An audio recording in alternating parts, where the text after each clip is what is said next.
Congress party general secretary Charan Kaushik Yadav ఉన్నారు. మాట్లాడదాం. ఏంది రేపటిదాకా సస్పెన్స్ కంటిన్యూ అయ్యే అవకాశం ఉంది. ఇప్పుడైతే ఒక ఇంకా వాదనలు వినడానికి ఉంటున్నందుకు బీసీలో సంతోషం కూడా కనిపిస్తూ ఉంది. రేపు సస్పెన్స్ ఇంకా లేదు, చాలా స్పష్టంగా హైకోర్టు చీఫ్ జస్టిస్ గారు చెప్పింది ఏంటంటే ఏదైతే నోటిఫికేషన్ ఇచ్చారో దానికి సంబంధించి స్టే ఇవ్వని చెప్పి అడిగిన సందర్భం స్టే ఇస్తానికి వాళ్ళు ఒప్పుకోలేదు. అదే కాకుండా చాలా స్పష్టంగా అభిషేక్ మను సింగ్ గారు కావచ్చు, అదేవిధంగా ప్రభుత్వానికి సంబంధించిన న్యాయవాదులు యాక్ట్ తీసుకొచ్చినప్పుడు ఎవరు ఏ పార్టీ స్పందించలేదు. యాక్ట్ ద్వారా జీవో వచ్చింది. చాలా టెక్నికల్ అంశాల విషయంలో కూడా చీఫ్ జస్టిస్ దాన్ని ఎవరు క్వశ్చన్ చేయట్లేదు, జీవోని క్వశ్చన్ చేస్తున్నారని ఆయన మెన్షన్ చేశారు. జీవో యాక్ట్ వస్తేనే జీవో వస్తుంది కాబట్టి జీవో ఎందుకు తీసుకురావచ్చిందని చాలా స్పష్టంగా 6 నెలల నుంచి గవర్నర్ దగ్గర పెండింగ్ ఉంది. చాలా స్పష్టంగా మాట్లాడారు. పూర్తి విశ్వాసం వచ్చింది. అంటే ఇప్పటికే 50% అయితే ఖచ్చితంగా 80% స్టే రాదని ఒక విశ్వాసం కలిగింది. అదే కాకుండా సుప్రీంకోర్టు పెట్టుకున్న నిబంధన మాత్రమే 50%. ఎక్కడ కూడా రాజ్యాంగంలో కానీ లేకపోతే రాజ్యాంగ పీఠికలో కానీ ఎక్కడ కూడా 50% నిబంధన లేదని చెప్పి చాలా స్పష్టంగా అభిషేక్ మను సింగ్ మాట్లాడినప్పుడు కూడా చీఫ్ జస్టిస్ గారు దాన్ని వాదనలు తోసిపుచ్చలేదు. అదే కాకుండా ఇప్పుడు గవర్నమెంట్ సంబంధించిన అడ్వకేట్ జనరల్ సుదర్శన్ రెడ్డి గారిని, అడిషనల్ అడ్వకేట్ జనరల్ రజనీకాంత్ గారిని, ఇమ్రాన్ ఖాన్ గారిని, అదేవిధంగా కాంగ్రెస్ పార్టీ సంబంధించిన 3 మంత్రులు, ఒక విప్పు, అదేవిధంగా ఎమ్మెల్యేలు అంతా కూడా ఇప్పుడే భేటీ అయ్యి వారు కూడా చాలా స్పష్టంగా చెప్పిండు ప్రాసెస్ కంటిన్యూ అవుతుంది, నో ప్రాబ్లం, నామినేషన్లు కూడా వేసుకోవడానికి ఇబ్బంది ఏం లేదు, స్టే కూడా హైకోర్టు ఇవ్వని పరిస్థితి. ఓకే చరణ్ కౌశిక్ గారు, రాజకీయ పరంగా చూస్తే క్షేత్రస్థాయిలో మొన్న ఈటెల రాజేందర్ ఎంపీ, ఆయన కూడా చాలా రోజులుగా మంత్రిగా పనిచేసిన చట్టం గురించి అవగాహన ఉంది. ఆయన ఒక మాట అన్నారు, రేపు ఫ్యూచర్లో గెలిచినా కొట్టేసే అవకాశం ఉంటుంది. బీహార్, మహారాష్ట్ర ఎగ్జాంపుల్ చెప్తున్నారు. అంటే సర్పంచ్గా ఎన్నికైన తర్వాత కొట్టేసే అవకాశం ఉంటుంది. ఇక చట్టంలోనో లేదైనా మాట్లాడు. భారతీయ జనతా పార్టీ ఒక్కరిని ఇంప్లీట్ పిటిషన్ వేసిరా, బీఆర్ఎస్ పార్టీ నుంచి చేసిరా ఒకరిని ఇంప్లీట్ పిటిషన్, కాంగ్రెస్ పార్టీ చేసిరు, బీసీ సంఘాలు వేసిరు, ప్రజా సంఘాలు వేసిరు, అడ్వకేట్లు వేసిరు తప్ప భారతీయ జనతా పార్టీ ఒక్క నాయకుడు వచ్చిన కనీసం హైకోర్టుకి కనీసం ఒకటి ఇంటరప్షన్ మధ్యలో నేను ఒకటి అడుగుతా చరణ్ కౌశిక్ యాదవ్ గారు. ఒకటి, మరి ఇదే జీవో ద్వారా మీరు ఇవ్వాలనుకున్నప్పుడు డేటా తీసుకున్న రోజే సామాజిక ఆర్థిక కులగణన అని ఎప్పుడైతే అన్నారో, డేటా మీ చేతికి వచ్చిన తర్వాత ప్రభుత్వానికి చేరిన తర్వాత అప్పుడే జీవో ఇచ్చిండొచ్చు కదా. మళ్ళీ ఇన్ని రోజులు ఎందుకు జీవో ఎందుకు ఇవ్వాల్సి వచ్చిందంటే ఈ నిబంధన 2018 పెట్టింది కాబట్టి ఆ 18ని ఆర్డినెన్స్ తీసుకొచ్చి రద్దు చేసిన తర్వాత గవర్నర్ ఆమోదించలేదు కాబట్టి జీవో ఇచ్చిన తర్వాత గవర్నర్ ఓకే అంటే మీరు తప్పించుకునే ప్రయత్నం చేస్తారు. ఇప్పుడు గవర్నర్ దగ్గర ఆర్డినెన్స్ పెండింగ్ ఉంది, ఒక వదిలేసేయండి. మరి మొన్న చట్టం చేసిరుగా, మీరు అసెంబ్లీ పెట్టి 3 రోజులు పెట్టి చేసిరుగా, అట్లాంటప్పుడు 1 రోజు 2 రోజులు అసెంబ్లీ పెట్టొచ్చు ఉండొచ్చు కదా. లే, అసెంబ్లీ బిల్లు అయ్యింది. ఇప్పుడు అసెంబ్లీలో బిల్లు అయిన దానికి గవర్నర్ ఆమోదించిన తర్వాత జీవో రావాలి కదా. వారు ఆమోదించలేదు, గతంలో బిల్లులు ఆమోదించలేదు, ఈ బిల్లు కూడా ఆమోదించలేదు. కాబట్టి రాష్ట్ర ప్రభుత్వానికి 6 నెలలు అవుతా ఉంది కాబట్టి ఆ రైట్లో భాగంగా 42% రిజర్వేషన్ ఇచ్చారని చెప్పి చాలా స్పష్టంగా అభిషేక్ మను సింగ్ గారు 2 గంటల పాటు చాలా సుదీర్ఘంగా మాట్లాడారు. వాళ్ళు వర్చువల్ ద్వారా వచ్చారు. రాష్ట్ర ప్రభుత్వం కూడా అదే రవి వర్మ ప్రసాద్ అని చెప్పేసి చాలా స్పష్టంగా వారు కర్ణాటకలో బీసీ కమిషన్ చైర్మన్గా పనిచేసారు. అదే కాకుండా అడ్వకేట్ జనరల్గా పనిచేసిన వ్యక్తులను చాలా నిష్ణాతులైన అడ్వకేట్లు కూడా రాష్ట్ర ప్రభుత్వం ఎంగేజ్ చేసింది. రాష్ట్ర ప్రభుత్వం తరఫున బుచ్చిబాబు గారు కావచ్చు, ఇంకా చాలామంది వాదనలు వినిపించారు. ఏదేమైనా కూడా చాలా సుదీర్ఘ వాదనల తర్వాత దాదాపు 28 పిటిషన్లు వచ్చినాయి. అదేవిధంగా తెలంగాణ రాష్ట్రంలో బీసీల అంశాన్ని సమర్థిస్తుందని చెప్పి చాలా స్పష్టంగా వారు మాట్లాడారు. వ్యతిరేకంగా 2 పిటిషన్లు మాత్రమే, ఒకటి మాధవ్ రెడ్డి గారు, ఇంకొకటి పరమేశ్ అని చెప్పేసి ఒక వ్యక్తి చేసిన చెప్పి చాలా స్పష్టంగా. ఒకటి, బీసీలకు నోటికాడి ముద్ద తినే అవకాశం ఉన్నటువంటి సందర్భంలో గుంజుకునే ప్రయత్నం చేస్తావరా రెడ్డి సామాజిక వర్గం? ఇప్పుడు కోర్టు వేటోలు పోతారు. రాష్ట్ర ప్రభుత్వం తరఫున చేయాల్సిన విధంగా కోర్టు పోదని ఎవరు చెప్పారు, వాళ్ళ రైట్ అది.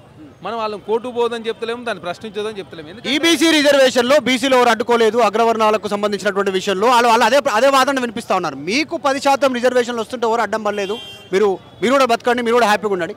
బీసీలకు ఇచ్చేటువంటి జనాభా ప్రకారం అసలు ఉన్నదానికంటే ఇంకా తక్కువనే వస్తున్నా కూడా ఎందుకు బీసీల కాడ నోటి ముద్ద గుంజుకునే ప్రయత్నం చేస్తూ ఉన్నారు రెడ్డిలు?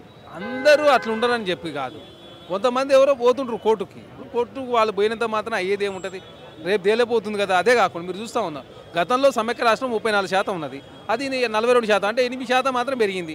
మొన్న ఈడబ్ల్యూఎస్ 10% పెంచారు కదా. దాన్ని తప్పు పడతారు, దీని తప్పు. ప్రధానంగా ఎవరో వాళ్ళు పోతుంటారు, పోయినప్పుడు చట్టం ప్రకారం కావచ్చు, న్యాయం ప్రకారం, రాజ్యాంగ ప్రకారం చేసే ప్రాసెస్లో ఎక్కడ తప్పు చేయకుండా తెలంగాణ రాష్ట్రంలో కాంగ్రెస్ ప్రభుత్వం చేసింది కాబట్టి ఈరోజు కోర్టులలో వాదన నిలబడి 88 కోట్లకు సంబంధించిన పేజీలకు సంబంధించిన డాటా రాష్ట్ర ప్రభుత్వం దగ్గర ఉంది. అదే కాకుండా వెనుకబాటుతనం ఆధారంగా మాత్రమే మేము రిజర్వేషన్ ఇచ్చినాం అని చెప్పి చాలా స్పష్టంగా రాష్ట్రపతి మంచి ఆర్గ్యుమెంట్ కూడా జరిగిన పరిస్థితి. ఎందుకంటే 56% బీసీలు ఉంటే అందులో 42% రిజర్వేషన్ ఇచ్చినాం, రాజకీయంగా 42% వెనుకబాటుతనం మాత్రం ఉందని చెప్పి చాలా స్పష్టంగా మహారాష్ట్ర కేసు కావచ్చు, తమిళనాడు కేసు, చాలా కేసుల ప్రస్తావన వచ్చినప్పుడు కూడా ఎక్కడ కూడా చీఫ్ జస్టిస్ గారు స్టే అనే వర్డ్ లేకుండా రేపు ఆర్గ్యుమెంట్లు పూర్తి చేస్తానని చెప్పండి. రేపు బీసీలకు అనుకూలంగా తీర్పు వస్తుందని ఒక బీసీ నాయకుడిగా అనుకుంటున్నారా? ఎందుకంటే 2 రకాల వాదనలు వినిపిస్తా ఉన్నాయి రాష్ట్రంలో. రేవంత్ రెడ్డి రిజర్వేషన్ అంశంలో నిర్ణయం తీసుకున్నప్పటికీ కూడా గ్రౌండ్ లెవెల్లోకి వచ్చేసరికి దాన్ని ఇంప్లిమెంట్ చేయకుండా కాస్త అడ్డుపడే ప్రయత్నం చేస్తూ ఉన్నారు కొంతమంది. ఎప్పుడో చేయాల్సినటువంటి అంశాన్ని ఇప్పుడు ఇట్లా రకరకాల వాదనలు వినిపిస్తూ ఉన్నాయి. దానికి ఏది ఎప్పుడు చేయాలనో ఒక్కొక్క అంశం ఒక్కొక్కసారి పనిచేస్తుంది. దాన్ని భూతదంలో పెట్టి చూడాల్సిన అవసరం లేదు, అందరిని నిందించాల్సిన అవసరం లేదు. అగ్రవర్ణాలు అందరూ కూడా అడ్డుకుంటారని చెప్పేది కూడా కరెక్ట్ కాదు. ఏదో కొంతమంది కేసులు వేసినంత మాత్రాన ప్రభుత్వం కావచ్చు, అదేవిధంగా రాజ్యాంగంలో ఉన్నటువంటి పీఠికలో ఉన్నటువంటి ప్రక్రియ ద్వారా మనం ముందుకు పోయినప్పుడు ఖచ్చితంగా సక్సెస్ అవుతాం. ఓసీ ముఖ్యమంత్రి అట్లాంటి బీసీ రిజర్వేషన్ 42% తీసుకొచ్చాడు కదా. కాబట్టి ప్రతి అంశాన్ని మనం భూతత్వంలో పెట్టి అనవసరం కొంతమందిని బదనాం చేసే ప్రయత్నం కూడా మానుకోవాలా. ఖచ్చితంగా రేపు బీసీ సమాజానికి ఒక గొప్ప మెసేజ్ను హైకోర్టు ద్వారా లభించబోతుందని చెప్పి పూర్తి విశ్వాసంతో ఉంది. ఇప్పుడు పూర్తిగా అడ్వకేట్ రాజకీయ నాయకుడు కాబట్టి ఒక క్వశ్చన్ లైట్గా లాస్ట్కు ఒకటి,